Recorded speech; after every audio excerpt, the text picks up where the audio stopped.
blah blah blah blah blah blah blah blah blah blah blah blah blah blah. Hello everybody, Dave here from I'll Tell You What TV. Just doing a short video to explain a couple of things. Unfortunately, we're not going to be able to do a podcast this evening.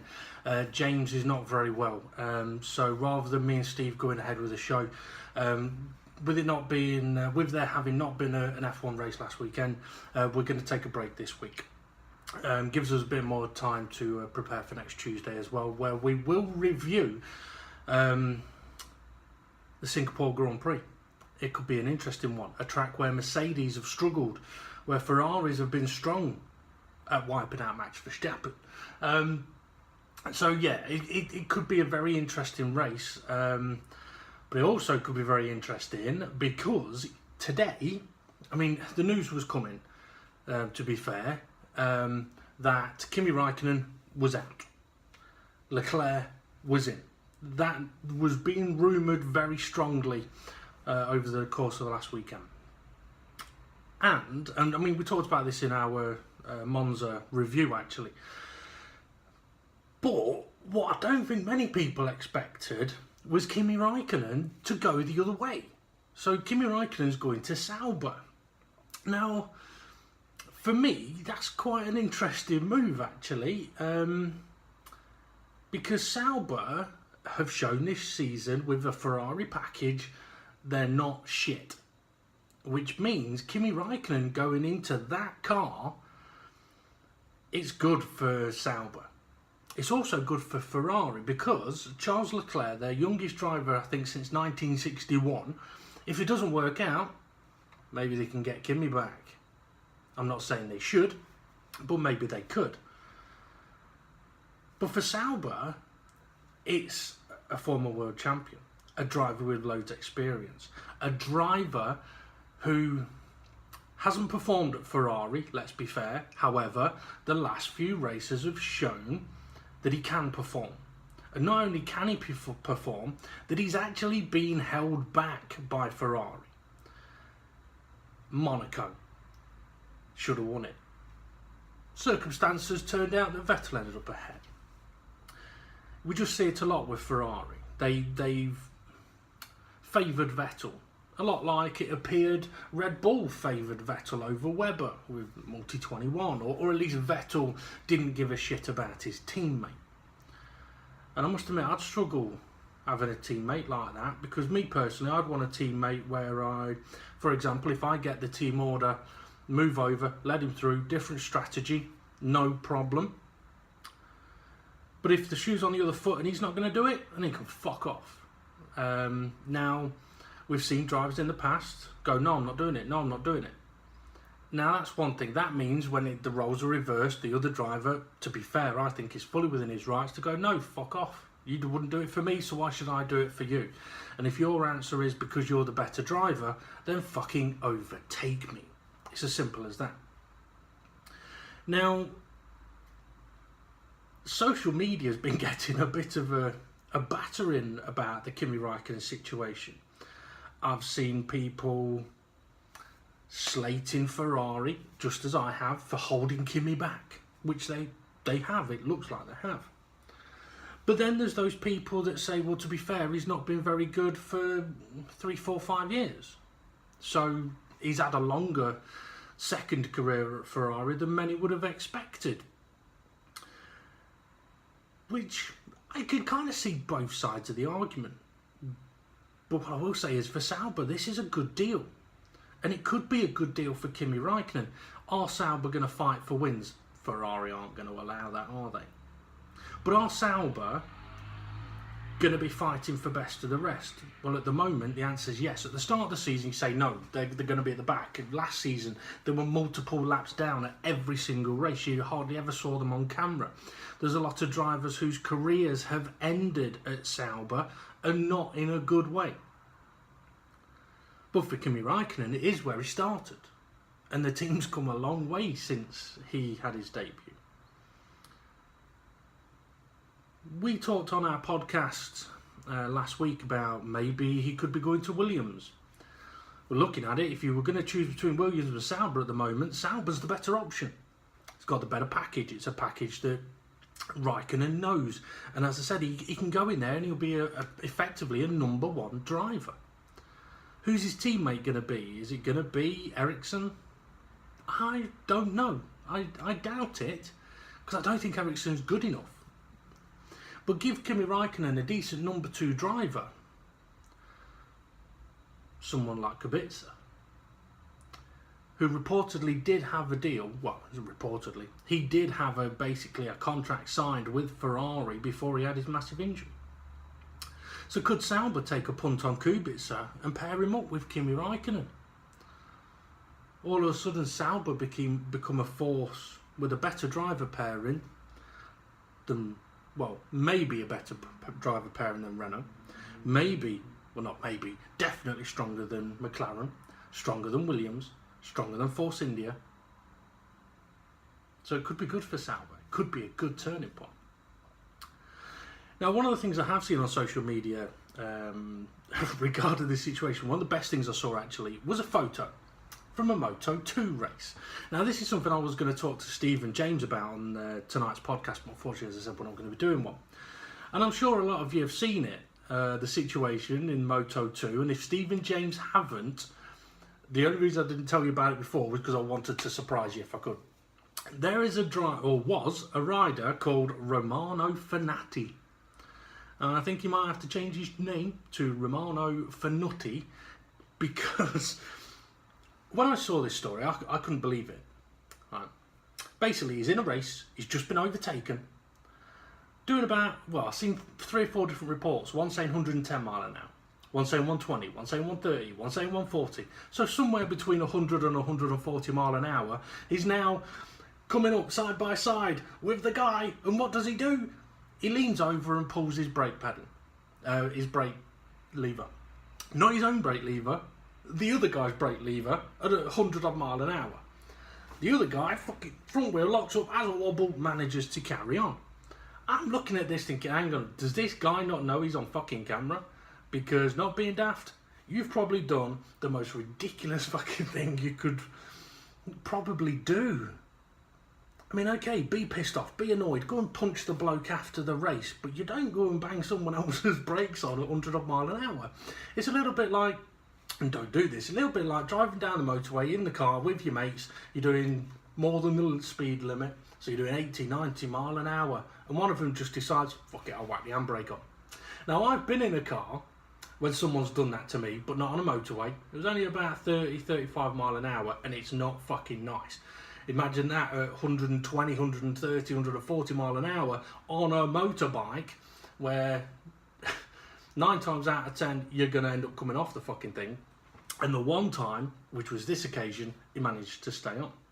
So this guy is basically, he has been sacked by his team, the Marinelli Snipers team. They've sacked him. The governing bodies are looking, they've already banned him, I believe, for a few races, and potentially looking at a permanent ban on his licence. And to be fair, rightly fucking so. But how this connects to Kimi Raikkonen is, I saw a brilliant picture on Facebook today, which was a picture of the moment where he leans over and grabs the other guy's brake pedal, brake lever. And next to Romano Fenati is the writing Ferrari, and next to the other guy it says Kimi Raikkonen. And I thought, yeah, that sums it up quite well actually. Ferrari have always seems to put the brakes on Kimi Raikkonen over the last few years. But anyway, Romano Fenati, what a fucking knobhead. And if anyone disagrees with my personal thoughts on that, well, you can get stuffed, because that is serious. I mean, in Formula 1, if you intentionally crash into somebody, you should be banned from, you should be disqualified from the event, and this guy was. If you brake check somebody, that's up there with some of the worst you can do.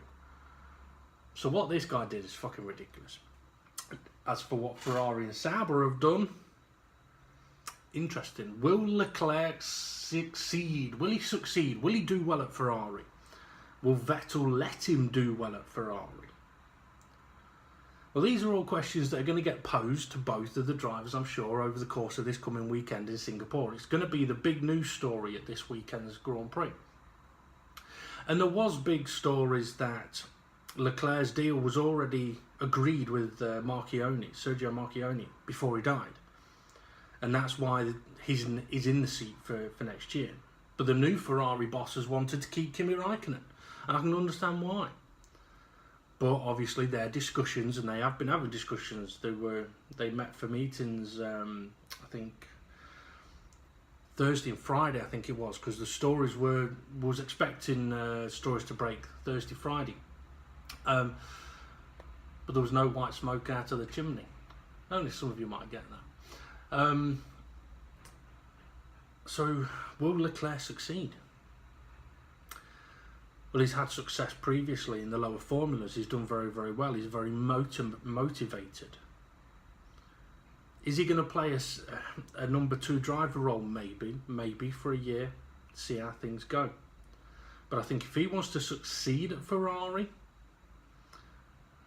he's got to take this chance with both hands, both feet, balls deep, as much as he can into it. Because if he doesn't, he won't last. Ferrari are taking a risk, but obviously they see something in Leclerc, and I just hope what they're not seeing is that he'll do a good job backing up Vettel, because I don't want to see that. I don't know if Ferrari fans do, some might. Me personally, I want to see Vettel challenged, and that's why I've always hated Ferrari holding Kimi Raikkonen back. And that's not to say that Raikkonen hasn't made mistakes. He has. You look at how many qualifying sessions he's not done enough. He's been on for a pole position, and in the final sector he's cocked it up. Sometimes that gets to you. Shit happens. But Leclerc's got to hit the ground running next year, because if he doesn't, and he's at the points and he's getting beaten by Kimi Raikkonen and his Sauber, that's not going to go well. But it will go well for Kimi. Now, it'll be interesting to see what Steve and James's thoughts are on this. We'll have to wait till next week, next Tuesday, for the live podcast where we'll review the Singapore Grand Prix. I'm sure we'll talk about this topic as well. And if any of you have any questions, F1 related questions that you want to put to us, guys, feel free to comment on this video, and we'll do a viewers questions section on our podcast. And if you have any questions you want to ask us that is non-F1 related, don't forget we do have the after show, which is where we just sit and talk about any other shit that is pretty much nothing to do with Formula 1. However, last week was a first, in that we did the Monza Grand Prix, and the after show we struggled with. Now, usually we don't struggle with the random shit, but that week we did. But it wasn't because we couldn't think of anything to talk about, or we had nothing to talk about. It's because we were excited about what we'd seen at Monza. We just wanted to talk about it more. It was enthralling. It really did grab our attention again about Formula 1. My fear is, though, that Singapore is going to be a bore fest. It's not a track for plenty of overtakes. It's not a track for seeing great racing. There's only probably 2 places you can overtake, maybe 3, because turn 1's a no-go. Down the second DRS straight, you've got a chance. Then you haven't got a chance until turn 14, but even then it's a massive risk, especially in these cars. Then your next opportunity isn't until turn 1, so we're not going to be seeing lots of overtaking, unless the likes of Bottas, Hamilton, Vettel, Raikkonen, Ricciardo, Verstappen are all starting near the back. Now, some of them may be, but if it's Ricciardo or Verstappen, they're going to struggle because they haven't got the straight line speed, but they have got the downforce. And to be fair, if it rains, it's not going to be a great race either. So I don't think it's going to be much of a podcast next week, because I don't think there's going to be a lot to talk about excitement-wise from the race. But anyway, I'll go on. So yeah, if you have any non-F1 questions you want to put to us, put them in the comments as well, and we'll get to them in our after show. I also want to mention that our next podcast that we do, our next live podcast, will be our 49th episode. So we'll work out when our 50th episode is going to be, and we're going to have perhaps a slight new look to the show for the 50th episode onwards. It's amazing that we've been doing this podcast for quite a while now. Obviously, we'd always like to have more viewers, more subscribers, stuff like that, but we just do it for our own simple pleasure, and if people want to listen, then so be it. You're more than welcome to come and listen, to join in, and if you do have any questions, you want to listen to the podcast live and ask us questions at the time, you are more than welcome to do that as well. Anyway, time for me to end this. So as I said, tonight's podcast unfortunately not going ahead, and James, I hope you're feeling better soon. I know that anal leakage is a real nightmare, and for anyone that doesn't get that, you'll have to check out some of our old podcasts, and eventually you will.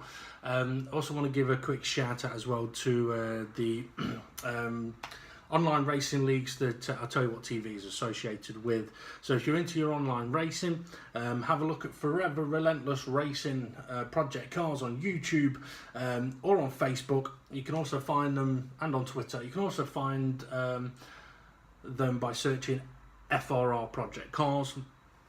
James, who's running that on Project Cars 2, has the most unique commentary you'll find on any gaming racing league. And Steve's got a league that's going to be getting going soon. He's doing sort of casual races on Thursday nights. James races on Monday nights, by the way. Steve will be racing on Thursday nights, doing casual races on Gran Turismo Sport at the moment. So if you're interested in getting involved in that, check out their Facebook page, their YouTube channel, that's Dynamic GT League on Facebook and on YouTube. Or drop a message in comments and I can pass you their details.